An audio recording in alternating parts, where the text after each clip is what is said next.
আসসালামু আলাইকুম ওয়া রাহমাতুল্লাহি ওয়া বারাকাতুহু।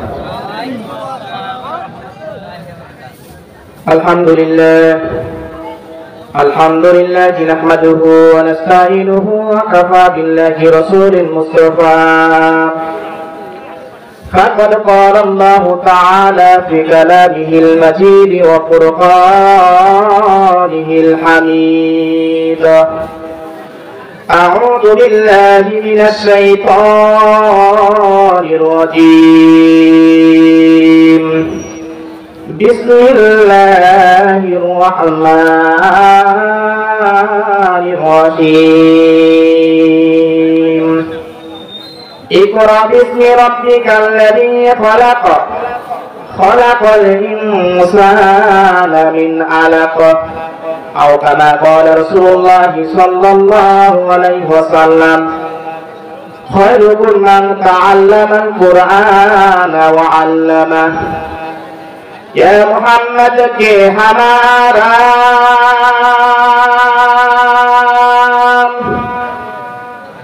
चीजू मेरा हमारा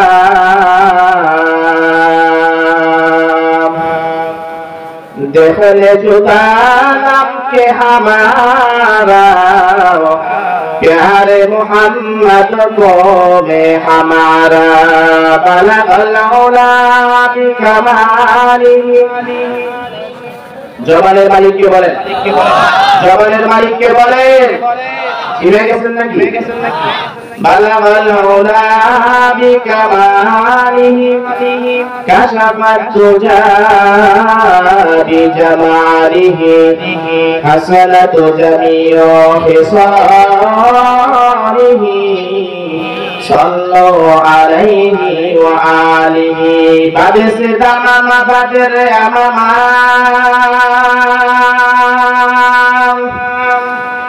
শিরুস করে মুসলমান দাওয়াত এসেছে নয়া জামানা ভাঙ্গা কিল্লায় ওরে নিশান জোরে লা ইলাহা। জবান খোলে খোলে জোরে লা ইলাহা লা ইলাহা ইল্লাল্লাহু মুহাম্মাদুর রাসূলুল্লাহ সাল্লাল্লাহু। দাও খোদা দাও আমায় আবার ও মনোদারাজ দিল। দাও খোদা দাও আমায় আবার ও মনোদারাজ দিল। দাও আলীর শোনে বীর সেনানী আলীর শোনে বীর সেনানী জগাতে নিখিল। দাও খোদা দাও আমায় আবার ও মনোদারাজ দিল। দাও খোদা দাও আমায় আবার ও মনোদারাজ দিল। হামজাকে দাও ঘরে ঘরে জীবন দিতে অকাতরে। হামজাকে দাও ঘরে ঘরে জীবন দিতে অকাতরে। আমার কাবা ভাঙতে আমার কাবা ভাঙতে পাঠাওয়া আবিল। দাও খোদা দাও আমায় আবার ও মনোদারাজ দিল। দাও খোদা দাও আমায় আবার ও মনোদারাজ দিল। হামজাকে দাও ঘরে ঘরে জীবন দিতে অকাতরে। আমার কাবা ভাঙতে পাঠাওয়া আবিল। দাও খোদা দাও আমায় আবার ও মনোদারাজ দিল। সচ্চাই মান দিয়ে পাঠাও শত সাহাবা তাদের দেখে বিশ্ব বিশ্ব আবার বলুক মারহাবা সচ্চাই মাহান দিয়ে পাঠাও শত সাহাবা তাদের দেখে বিশ্ব আবার বলুক মারহাবা আবার পাঠাও আবু বকর কেতনে পছাত সুসবার অনহরাতুল পাহাড় শোনো দাও সে মনের মিল দাও খোদা দাও আমায় আবার ওমর দারাজ দিল দাও খোদা দাও আমায় আবার ওমর দারাজ দিল সবাই বলুন মারহাবা মাদারগাড়ি নুরানি ক্যাডেট মাদ্রাসা থেকে তৃতীয়তম বার্ষিক ওয়াজ মাহফিলের সম্মানিত সভাপতি সাহেব বিশেষ অতিথি হযরত ওলামা ইকরাম আমার সামনে আমার পিতৃকুল বাবার বয়স আমার স্নেহ যুবক ভাই পর্দার আলাইন শিয়া মা ও বোনেরা সবার প্রতি আমার আন্তরিক সালাম আসসালামু আলাইকুম ওয়া রাহমাতুল্লাহি ওয়া বারাকাতুহু আমি জানতে চাই সবাই কেমন আছেন সবাই কেমন আছেন ঝিমিয়ে গেছেন না অনেক সময় কথা শুনছেন এই জায়গার সবচেয়ে উত্তম একটি জায়গা ঠিক কিনা বলুন ঝিমিয়ে গেছেন একটু আওয়াজ হবে একটু আওয়াজ হবে হবে আমি আপনাদের সম্মুখে যে আয়াতে কারিমা তেলাওয়াত করেছি সূরাতুল আলাক এটা মক্কায় নাযিল হয়েছে কোথায় বলে মক্কা এটা 96 নাম্বার সূরা 114টি সূরার ভিতরে 114টি সূরা দিয়ে আল্লাহ রাব্বুল আলামিন কোরআনটা লিপিবদ্ধ করেছেন এটা 96 নাম্বার সূরা এই সূরার নাম সূরাতুল আলাক আমি প্রথম এবং দ্বিতীয় নাম্বার আয়াত তেলাওয়াত করেছি আসলে আমার একটা প্রোগ্রাম আছে আমার সেখানে অ্যাটেন্ড হতে হবে আমি পারবো কি পারবো না এই আয়াত সম্পর্কে আলোচনা করতে অতদূর যাইতে পারবো না ইনশাআল্লাহ আল্লাহ যদি চাহে আমি চেষ্টা করব ইনশাআল্লাহ সূরাতুল আলাকে আল্লাহ রাব্বুল আলামিন বলেন আমি ভূমিকায় সরাসরি চলে গেলাম আলোচনায় কারণ কি অনেক সময় লেট হয়ে গেছে আপনারাও ধৈর্য করে সহকারে বসে আছেন এই ধৈর্যের প্রতিদান দিবেন একমাত্র আল্লাহ ঠিক কিনা বলুন আল্লাহ পাক বলেন ইকরা বিসমি রাব্বিকাল্লাযী খলাক খলাকাল ইনসানা মিন আলাক আল্লাহ রাব্বুল আলামিন সূরাতুল ইকরা বলেন আল্লাহ রাব্বুল আলামিন বলেন পরম তোমার প্রভুর নামে যিনি তোমাকে সৃষ্টি করেছে এটা শাব্দিক বাংলায় বললাম ইকরা রাব্বুকাল আকরাম যিনি তোমাকে সৃষ্টি করেছে তার নামই পড়তে হবে সৃষ্টিকর্তাকে বলুন বলেন সৃষ্টিকর্তাকে সৃষ্টিকর্তা আল্লাহ ইকরা বিসমি রাব্বিকাল্লাযী খলাক খলাকাল ইনসানা মিন আলাক আল্লাহ রাব্বুল আলামিন মানুষকে সৃষ্টি করে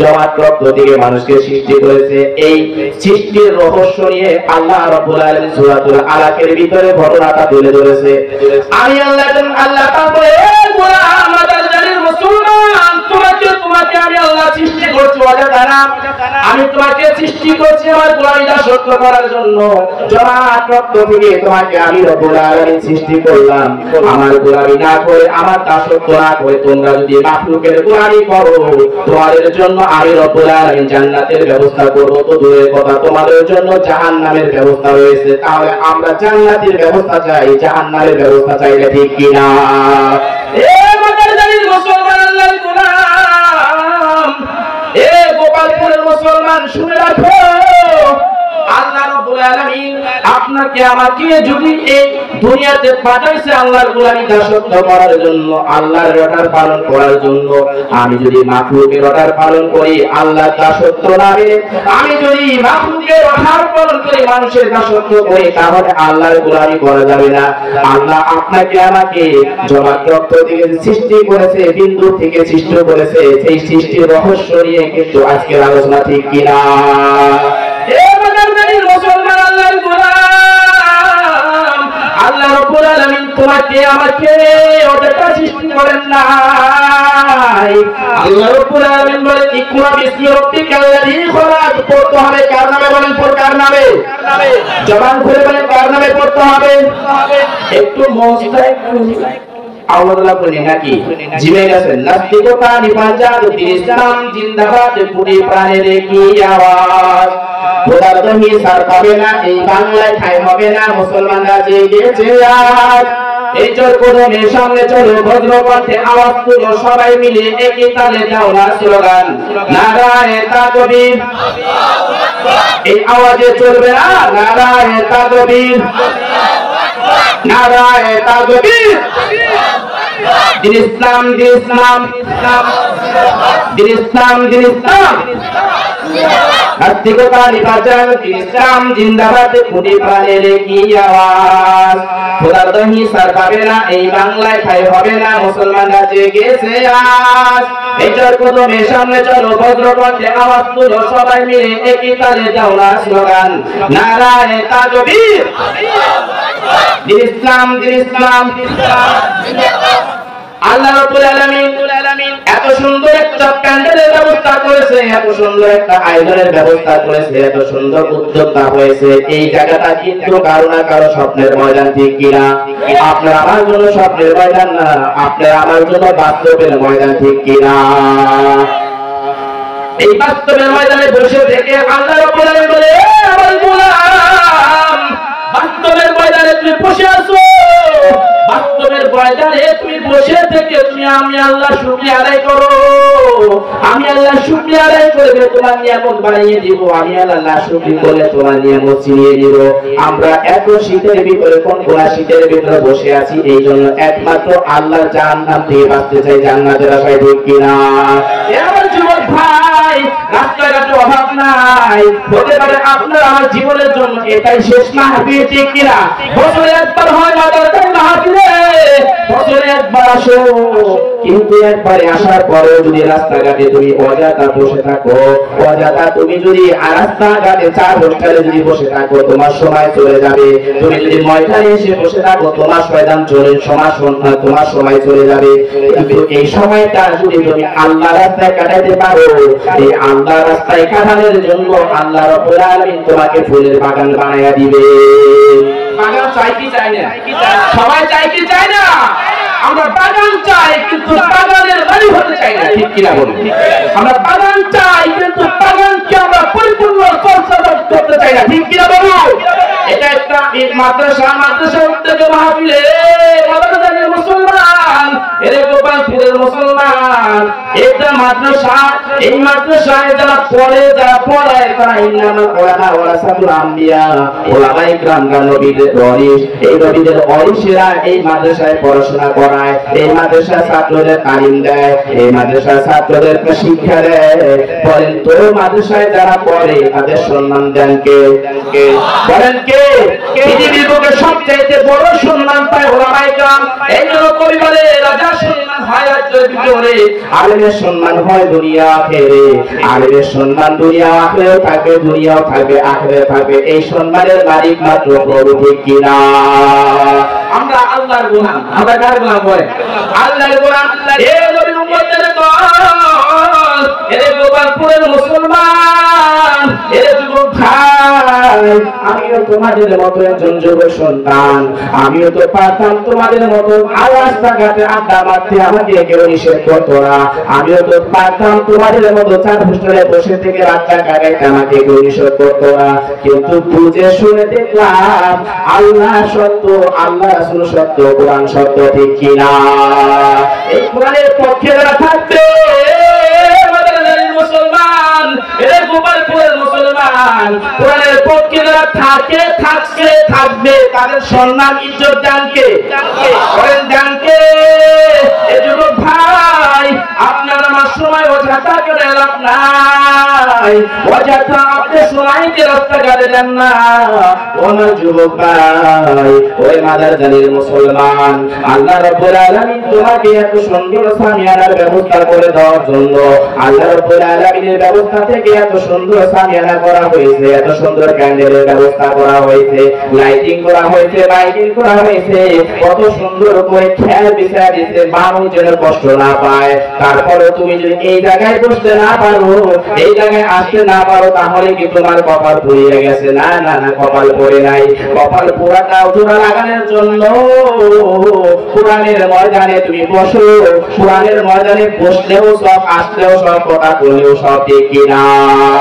তোরে জুদা কাম সেরে মাহবুব জুদানাম প্যারে মোহাম্মদ কামে দুনিয়া ও মোদেশান হামসে রোহতুল জামানা কে জামানা প্যারে মোহাম্মদ কামে দুনিয়া ও মদিনা ইয়া ইলাহি জুদা রহমান জুদা নাম হামসে রোহতুল কামে রোহতুল মোদেশান। এই মাদ্রাসায় ছোট ছোট বাচ্চারা, আপনাদের ভাই, আপনাদের বন্ধু, আপনাদের ছাত্র, আপনাদের সম্পন্ন, আপনাদের ভাতিজা, আপনাদের নাতি, এই মাদ্রাসার পোলাপান, ছোট ছোট পোলাপানগুলা সূরাতুল ফাতিহা পড়ে, সূরা আল ইমরান পড়ে, সূরা বাকারা পড়ে, কত সুন্দর সুন্দর সূরা পড়ে, কত সুন্দর সুন্দর হাদিস পড়ে, কত সুন্দর সুন্দর তেলাওয়াত করে।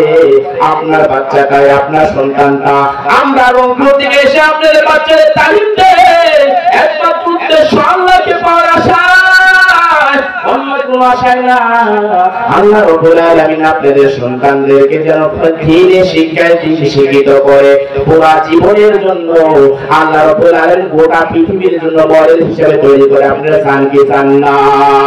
এর মানব মোটের দল, এর মাদারজানি মুসলমান, গোপালপুরের মুসলমান, আল্লাহ তোমাকে আমাকে মুসলমানের ঘরে সৃষ্টি করলো। মুসলমানের দাসত্ব মুসলমানের ঘরে সৃষ্টি করলে আল্লাহ রাব্বুল আলামিন আমাদের কিছু ফর্মুলা দিয়েছে। ওই ফর্মুলা অনুযায়ী আপনার আমার জীবনকে পরিচালনা করতে হবে, ঠিক কিনা? শাহজালাল রহমাতুল্লাহি আলাইহি, মওলানা আব্দুল কাদের জিলানী রহমাতুল্লাহি আলাইহি একজন মায়ের সন্তান। আপনারা যারা বসে আছেন এখানে একজন মায়ের সন্তান। ওরে মাদারজানির মুসলমান, ওরে মাদারজানির মা বোনেরা, তোমরা চোখ কান খারাপ করে নিয়ে শোনো। তুমি তো ওই মা, তুমি শাহজালালের মা, তুমি শাহবরানের মা, শাহাবুদ্দিনের মা, তুমি গাউস কুতুবের মা, তুমি হক্কানি ওলামা ইকরামের মা, তুমি হামেদের মা, তুমি গাউস কুতুবের মা, তুমি মা উম্মা ছিলেন শাহজালাল রহমাতুল্লাহির মা, বড় পীর আব্দুল কাদের জিলানীর মা, বড় পীর আব্দুল কাদের জিলানী রহমাতুল্লাহি আলাইহি, বড় পীর আব্দুল কাদের জিলানী রহমাতুল্লাহি আলাইহির বাবা এবং মা, বড় পীর আব্দুল কাদের জিলানী রহমাতুল্লাহির মা গোসল করার পরে কাপড়টা নেন, কাপড়টা শুকায় দিছে এক আঙ্গিনার ভিতরে, রোদে শুকাইবে। এখন তো কাপড় শুকানোর জন্য মানুষ শরীরে শুকায় দেয়, ঠিক কিনা? বড় পীর আব্দুল কাদের জিলানী রহমাতুল্লাহির বাবা দেখতেছেন, আবু মুসা জঙ্গি রহমাতুল্লাহি আলাইহি দেখতেছেন, ওই বড় পীর আব্দুল কাদের জিলানী রহমাতুল্লাহির মা কাপড়টা শুকিয়ে দিয়েছে আঙ্গিনার ভিতরে, উঠানের ভিতরে। কিন্তু কর্মচারী, ওই বাড়ির কর্মচারী, বড় পীর আব্দুল কাদের জিলানী রহমাতুল্লাহির বাবার কর্মচারী দেখতেছেন, ওই কর্মচারী ওই কাপড়ের দিকে তাকায় তাকায় মুস্কি মুস্কি হাসতেছে। এটা আবু সালে জঙ্গি রহমাতুল্লাহি আলাইহি দৃষ্টিতে পড়ে গেছে। যুবক আবু সালে জঙ্গি রহমাতুল্লাহি আলাইহির বাবা দেখতেছেন ওই কর্মচারী ওই কাপড়ের দিকে তাকায় তাকায় মুস্কি মুস্কি হাসতেছেন, কারণ সবার দৃষ্টি কিন্তু এক না, ঠিক কিনা? বড় পীর আব্দুল কাদের জিলানী রহমাতুল্লাহির বাবা সাথে সাথে ওই কাপড়টা পুড়াইয়া দিয়েছেন। এবার বিবি সাহেব বলতেছে, ও আমার স্বামী, আপনি নতুন কাপড়টা পুড়াইয়া দিলেন কেন? এবার বড় পীর আব্দুল কাদের জিলানী রহমাতুল্লাহির বাবা বলে, আবু সালে মুসা জঙ্গি রহমাতুল্লাহি আলাইহি বলতেছেন, ও আমার স্ত্রী, ওই ছেলে ওই বাড়ির বাড়ির কর্মচারী তোমার কাপড়ের দিকে তাকিয়ে মুস্কি মুস্কি হাসতেছে। দৃষ্টি সত্যি কার কেউ বলা যায় না। এই জন্য আমি পড়াই দিছি, তোমাকে নতুন কাপড়ের ব্যবস্থা করব, নতুন কাপড় কিনিয়ে দিব। কারণ বড় পীর আব্দুল কাদের জিলানী রহমাতুল্লাহ আলাইহির মা বলতেছেন, তাহলে কি হবে এবার? বড় পীর আব্দুল কাদের জিলানী রহমাতুল্লাহ বাবা এবার ওই তার স্ত্রীকে বলতেছে, তোমার পেটে যে সন্তানটা রয়েছে এই সন্তানের রিপিট করবে, সন্তানের হয়তো ক্ষতি হতে পারে। তখনকার সন্তানের বয়স পেটে 6 মাস অবস্থান হয়ে যায়। 9 মাসের বেলায় মা কিন্তু সন্তানের সবকিছু বুঝতে পারে। বিজ্ঞান প্রমাণ করে 6 মাস পর্যন্ত বাচ্চা যখন 6 মাস হয়ে যায় পেটের ভিতরে, ওই 6 মাস হয়ে যাওয়ার সাথে সাথে দুনিয়ার সবকিছু ওই বাচ্চারা কিন্তু বুঝতে পারে। এবার বড় পীর আব্দুল কাদের জিলানী রহমাতুল্লাহ বাবা ওই মার জন্য কাপড় কিনে নিয়ে আসো রে। এ গোপালপুরের মা, তোমরাও তো এই মাদ্রাসায় সন্তান দিছো কি দিছো না? ওরে বাবা এই মাদ্রাসায় সন্তান দিছো, আমি সন্তানের পিছনে আলেম বানাইতে চাই, হাফেজ বানাইতে চাই, মুফতি মুহাদ্দিস বানাইতে চাই, কিন্তু আমার সন্তান হাফেজ বানাইতে হলে, আমার সন্তান মুফতি মুহাদ্দিস বানাইতে হলে আমি বাবার পরিবর্তনের দরকার আছে না নাই? আমি মার পরিবর্তন দরকার আছে। বাবা পরিবর্তন হবে, মা পরিবর্তন হবে, সন্তান আলেম বা হাফেজ হয়ে যাবে, ঠিক কিনা? ইয়া মুহাম্মদ জুদা রহমান জুদা নাম, তাবে দুনিয়া ও তাবে রহতুল মোদেশান, হামসে রহতুল জামানা কে জামানা, ইয়া মুহাম্মদ তাবে দুনিয়া ও মদিনা। বড় পীর আব্দুল কাদের জিলানী রহমাতুল্লাহ বাবা চোখের পানি ছেড়ে কান্না করে, তোমার বিবি তোমার কাপড়ের ভিতরে মনে হয় অন্য দৃষ্টি পড়ে গেছে। এবার বড় পীর আব্দুল কাদের জিলানী রহমাতুল্লাহ বাবা ওই তার স্ত্রীর জন্য কিন্তু কাপড় নিয়ে আসে, কাপড় কিনে দিচ্ছে, নতুন কাপড়। এবার বড় পীর আব্দুল কাদের জিলানী রহমাতুল্লাহ আলাইহি 9 মাস অবস্থান হয়ে গেছেন, পেটের সবকিছু বুঝতে পারতেছে। এবার যখন কামা যখন এরকম মাদ্রাসায় নিয়ে আসে, বড় পীর আব্দুল কাদের জিলানী রহমাতুল্লাহ এর বয়স যখন 7 বছর। কত বছর বলেন? কথা বুঝতেছেন? বড় পীর আব্দুল কাদের জিলানী রহমাতুল্লাহ এর বয়স যখন 7 বছর, মা ওস্তাদের কাছে নিয়ে আসেন বড় পীর আব্দুল কাদের জিলানী রহমাতুল্লাহ আলাইহিকে।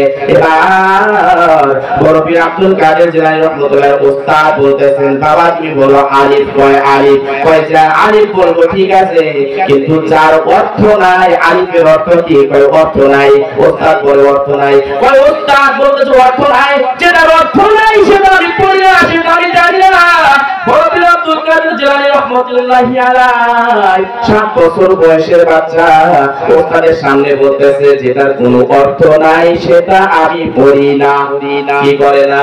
পড়ে না। বড় পীর আব্দুল কাদের জিলানী রহমাতুল্লাহ ওস্তাদ সম্মুখে বসে থাকতে কিতাবের ভিতর আসছে, বড় পীর আব্দুল কাদের জিলানী রহমাতুল্লাহ আলাইহি এক বস্তায় এক বৈঠকে 18 পারা অর্থ সহ মুখস্থ শোনাইয়া দিয়েছে। এবার বড় পীর আব্দুল কাদের জিলানী রহমাতুল্লাহ মাকে ডাকছে, ওস্তাদ যখন মাকে ডাকছে, ওস্তাদ বলতেছে, ও মা তোমার সন্তান কি আরো কোথায় পড়াশোনা করেছে? কয় ওই ইজ ইম্পসিবল ডিফিনিটিভ বাট ইজ হ্যাঁ, এটা পড়াশোনা করে নাই, পড়াশোনা করে নাই, আপনার সম্মুখে সর্বপ্রথম। কয় আমার সম্মুখে সর্বপ্রথম, কিন্তু আপনার সন্তানের সুসংবাদ শোনো না মা, সুসংবাদ শোনো। এই সন্তান 18 পারা অর্থ সহ কোরআন আমার সম্মুখে মুখস্থ শোনায়া দিয়েছে। এবার মা বড় পীর আব্দুল কাদের জিলানী রহমাতুল্লাহ মা এবার কান্না শুরু হয়ে কান্না করতেছে। ওস্তাদ বলতেছে, ও মা তুমি কাঁদো কেন? তোমার তো সুসংবাদ, তুমি কাঁদতেছো কেন?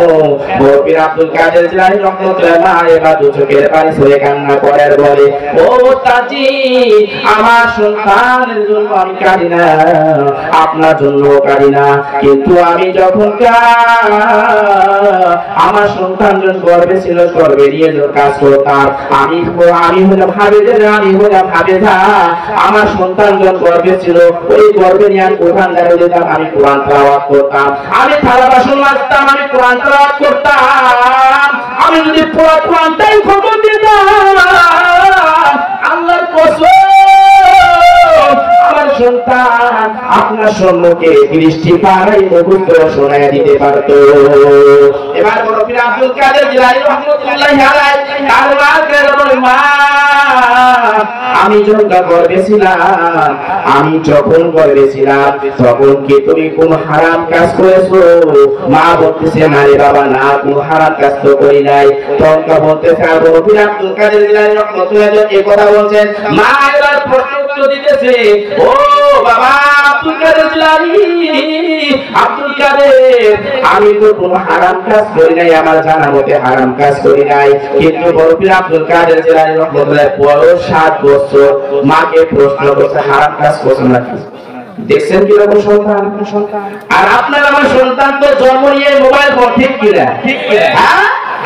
আপনার আমার সন্তান জন্মের পর থেকে মোবাইল ছেড়ে পড়াশোনার কোনো খবর নাই। বড় পীর আব্দুল কাদের জিলানী রাহমাতুল্লাহি আলাইহি মাকে প্রশ্ন করেছে, মা তুমি, আমি যখন গর্ভে ছিলাম তুমি হারাম কাজ করছো কিনা? এবার মা বলতেছে, না না বাবা, কোনো হারাম কাজ করি নাই। বড় পীর আব্দুল কাদের জিলানী রাহমাতুল্লাহি আলাইহি চোখের পানি ছেড়ে কান্না করে, বাবা ও মা, মনে হয় হারাম কাজ হয়েছে। এবার মা ভেবে বলে দেখতেছে, ও বাবা বড় পীর আব্দুল কাদের, আমার জানা মতে তোমার নারীর বাড়ির ওখানে মকবুল মানে বই আচার শুকানিয়েছিলেন, সে আচার আমি খেয়েছিলাম। এবার পরবর্তীতে জানলাম ওই আচার গুলা তোমার নারীর বাড়ি আচার না, পাশের বাড়ি অন্য পাশের বাড়ি আচার ছিল। আমার মনে হয় না বলে খাওয়ার কারণে তোমার মাথার ব্রেনে একটু রিপিট করেছে। বর্তমান যুগে মারা তো মা, ও বাবা, ও মা, কত অবৈধ কাজ করতেছি সন্তানকে পেটে নিয়ে। এই জন্য বর্তমানে আব্দুল কাদের জন্ম নেয় না, বড় পীর আব্দুল কাদের হয় না, গাউস কুতুব হয় না, আউলিয়া হয় না। ওরে মা, তোমার এই 8 ইঞ্চি জায়গাটা কিন্তু অনেক মূল্যবান জায়গা রে মা, বীর পুরুষকে দেখাও না। সন্তান যখন গর্ভে আসে, সন্তানকে গর্ভে নিয়ে কোরআন তেলাওয়াত করো, সন্তানকে গর্ভে নিয়ে ভালো কাজ করো। ওই ভালো কাজ করলে বর্তমান যুগে কিন্তু তোমার সন্তানটাই হক্কানি আলেম হয়ে যাবে, ঠিক কিনা? আমার মা কত গর্ববোধ, মা কত গর্ববোধ করে আমার শোনা। ওই মায়ের সন্তান তো হাফেজ, ওই মায়ের সন্তান মুহাদ্দিস। ওই মাকে যদি তোমরা, ও মা, তুমি যদি নেককার পরহেজগার হতে পারো, তোমার সন্তানটাও কিন্তু আজকে নেককার পরহেজগার হয়ে যাবে, ঠিক কিনা? ইয়া মুহাম্মদ জুদা রহমান জুদা নাম, ইয়া রে মুহাম্মদ তামে রহতুল মোদেশান হামসে রহতুল জামালা কে জামালাম, দেরে দুনিয়াও তামে রহতুল মদিনা সরে জালা ইলাহা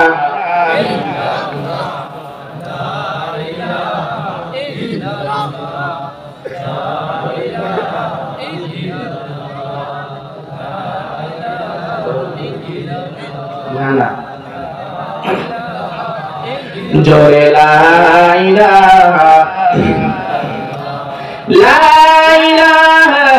ইল্লাল্লাহু মুহাম্মাদুর রাসূলুল্লাহ।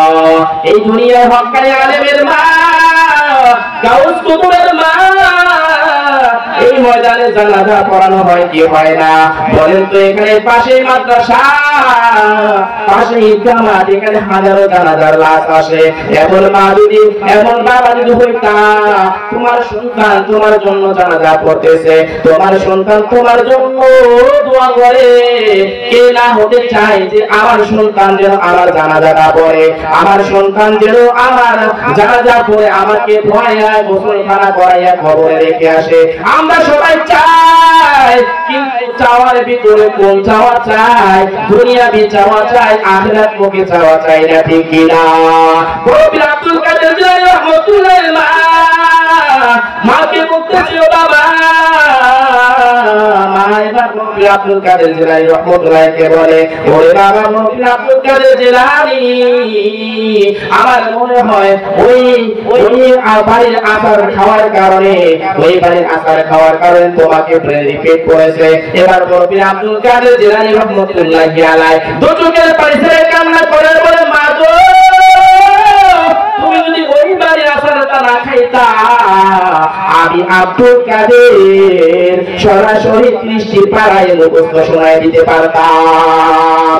ইয়া মুহাম্মদ জুদা রহমান জুদা নাম, প্যারে মুহাম্মদ তারে রহমতুল মুরসান। বলেন তো, আমার সন্তান যদি এই ময়দানে বসতো, আমার সন্তান যদি এই চেয়ারে বসতো, আপনার আমার সন্তান যদি এই চেয়ারে বসে কথা বলতো, আপনার মনের গল্প হয়ে যেত, আনন্দিত কম হইতো না বেশি হইতো? প্রত্যেকটি বাবা বলেন কম হইতো না বেশি হইতো? এই জন্য পাশে আমাদের মাদ্রাসা, এই মাদ্রাসায় ইলমে দিন শেখানো হয়, কোরআন শিক্ষা শেখানো হয়। এই মাদ্রাসায় কোরআন শেখে, এই মাদ্রাসায় কোরআনের তালিম দেওয়া হয়। তাহলে বোঝা গেল যে মাদ্রাসায় কোরআনের তালিম হয়, যেখানে সুশিক্ষা শিক্ষিত করতে হয়। একজন বাবা একজন মা যদি সন্তানের 3টি হক আদায় করে, কয়টি হক বলেন? কয়টি? আজকের জুমায় আমি আলোচনা করেছি, একজন বাবা একজন মা যদি সন্তানের 3টি হক আদায় করে, ওই সন্তান ওই মা বাবার হক আদায় করবে। বলবেন হুজুর কিভাবে? আল্লাহর কোরআন কখনো মিথ্যা না, রাসূলের হাদিস কখনো মিথ্যা না, ঠিক কিনা? সন্তানকে সুশিক্ষা শিক্ষিত করতে হবে। এখন সন্তান কোথায় সুশিক্ষা শিক্ষিত হয়, এটা জানার জন্য আপনার একটা মেমরি থাকতে হবে, ঠিক কিনা? আপনি ভার্সিটিতে পড়ে অসুবিধা নাই, আপনি ইউনিভার্সিটিতে পড়ে অসুবিধা নাই, আপনি ডক্টর হওয়ার অসুবিধা নাই, আপনি ইঞ্জিনিয়ার হওয়ার অসুবিধা নাই, কিন্তু আপনার আমার জন্য ইলমে দিন ফরজ করা ফরজ, ইলমে দিন ফরজ করতে হবে, ইলম শিখতে হবে। ইলম শেখার পরে যতটুকু না শিখলে না হয় ততটুকু আপনার শিখতে হবে। এবং আপনার সন্তানকে ইলম শেখানোর পরে, ইলম কাকে বলে? ইলম জ্ঞানী। যারা জ্ঞানী হবে, যারা মাদ্রাসায় পড়বে, তারা সবচেয়ে বড় জ্ঞানী। আমি বলতে পারি বাবা, সন্তানকে সুশিক্ষা শিক্ষিত করো। সুশিক্ষা বলতে একমাত্র মাদ্রাসা শিক্ষা বোঝানো হয়েছে। 2 নম্বরে সন্তানকে সুন্দর একটা নাম রাখতে হবে, সুন্দর নাম। এই সুন্দর নামটা কি হবে? নাক পড়তে স্কুল ঢিলা গুলো হয়ে গেল, ঠিক হয়ে গেল, ঠিক এরকম না। এখন তো বর্তমানে যুগে এমন নাম রাখি সন্তানের, রাত করে গেলা, পড়তে কোথায় গেলা, স্ত্রী কোথায় গেলা, টেম্পু ভরপুরি কই গেলা, এরকম নাম রাখিয়ে যুবকের ভাই ও আমার বাবার দল। আল্লাহ রাব্বুল আলামিন এত সুন্দর করে নাম বলে দিয়েছে, তোমরা যদি তোমাদের ছেলে সন্তানের নাম কোরআনের অক্ষরে নয়, সাহাবীদের নামের সাথে মিল ফেলে তোমরা নাম রাখো। সাহাবীদের নামের সাথে মিল ফেলে যখন নাম রাখবা, ওই সাহাবীদের নামের সাথে মিল ফেলে নাম রাখে, মিল দেখে নাম রাখলে ওই সাহাবীদের সাথে ওই সন্তানটা জান্নাতি হয়ে যাবে। নামের উসিলায় জান্নাতি। এর উম্মতের দল। আবার আপনার কন্যা সন্তান হলে, আপনার কন্যা সন্তানকে নেককার পরহেজগার একটা আলেম সাথে বিবাহ দিতে হবে। নেককার পরহেজগার একটা সন্তানের সাথে বিবাহ দিতে হবে। আপনার ছেলে যদি হয় নেককার পরহেজগার একটা মেয়ে দ্বারা তাকে বিবাহ করাইতে হবে। আপনার সন্তানের আপনি হক যদি আদায় করে, 3টি হক আদায় করলে আপনার সন্তান আপনার হক আদায় করবে। বর্তমান জামানায় বাবা সন্তান হক আদায় করে না, বর্তমান জামানায় সম্মান সন্তান হক আদায় করে না। এই জন্য বাবা মার হক সন্তান আদায় করে না, ঠিক কিনা? এই জন্য তো গাজীপুর হতে পারে বৃদ্ধাশ্রম কেন হচ্ছে রে বাবা? বৃদ্ধাশ্রমের গান আপনারা শুনছেন, বৃদ্ধাশ্রমের গান কিন্তু গাইছে গায়ে ভাইরাল হয়ে গেছে। এরে বাবার দল, বৃদ্ধাশ্রমে আমরা যেতে চাই না। আমার ছেলে সন্তানদেরকে আমি সুশিক্ষায় শিক্ষিত করতে চাই, ঠিক কিনা? তাহলে সুশিক্ষায় যদি শিক্ষিত করতে হয়, আমার জীবন যৌবন সবকিছু বিলীন করে দিব আমার সন্তানের পিছে। প্রত্যেকটি বাবা চায় আমার সন্তানের একটা হয়, আমার সন্তান যেন একটা হয়। প্রত্যেকটি বাবা চায় কি চায় না? বলেন চায় কি চায় না? প্রত্যেকটি মা চায় আমার সন্তান যেন একটা হয়, পরহেজগার হয়। বলে বাবার দল, দল, এরা উম্মতের দল। এ গোপালপুরের মুসলমান, বাবা মা যদি সন্তানের হক আদায় করে, সন্তান বাবা মার হক আদায় করবে, এটাই বাস্তবতা। কিন্তু বাবা মা সন্তানের হক আদায় করে না বলে আজকে আমাদের সন্তানেরা আমাদের হক আদায় করতেছে না, ঠিক কিনা? তাহলে বাবা মা যদি সন্তানের হক আদায় করতে হয়, তাহলে এইখানে মাদ্রাসা, এই মাদ্রাসায় আপনার সন্তানকে পড়ানোর দরকার আছে না নাই? কথা বলেন, আছে না নাই? আমার সন্তানকে আমি মাদ্রাসায় পড়াতে চাই, সঠিক কাজই কিন্তু বলে, ঠিক কিনা বলো? আজকে ভাড়াইটা হুজুর নিয়ে এসে এখানে আলোচনা করা হয়। আপনার সন্তান যদি এই জায়গায় বসে আলোচনা করতো, আপনার এলাকার করব, আপনি পালন করবো, ঠিক কিনা বলো? আজকে আমরা কেন দুনিয়াবি শিক্ষার জন্য পাগল হয়ে গেলাম, কিন্তু আমাদের সন্তানদেরকে সকালবেলা ভোরবেলা 4টার সময় 5টার সময় আপনার সন্তানকে প্রাইভেটের জন্য পাঠাতে পারেন, কিন্তু 9টা বেজে যায়, 10টা বেজে যায়, আপনার সন্তানকে মাদ্রাসায় পাঠাতে পারেন না। আমার হুজুরদের কাছে এসে বলে, হুজুর দোয়া করেন আমার সন্তান যেন ভালো হয়। ভালো করার ক্ষেত্রে তো আপনি ভালো করার ক্ষেত্রে আপনার সন্তান ভালো বানানোর ক্ষেত্রে তো আপনি যে ফ্যাক্টরির কাজ ভালো, মাল ভালো, সে সপ্তাহে ডেলিভারি ভালো, ঠিক কিনা বলুন? আপনি ফ্যাক্টরিতে বসে ফ্যাক্টরি পালন করে আপনি হুজুরের কাছে পানি পড়া চাইলে আপনার ফ্যাক্টরি ভালো হবে? বলেন ভালো হবে? ভালো হবে না। এই জন্য দরদি ভাই যদি অল্প সময়ের ভিতরে কোরআন বক্তা এসে গেছেন, অল্প সময়ের ভিতরে কথাগুলো বললাম আপনাদের ভালোর জন্য, আপনাদের জীবনের জন্য পরিবর্তন হয়ে যায়। কোরআন বক্তা অনেক সময় ভালো চমৎকার আলোচনা করেন। প্রিয় ভাই, আমার দেশের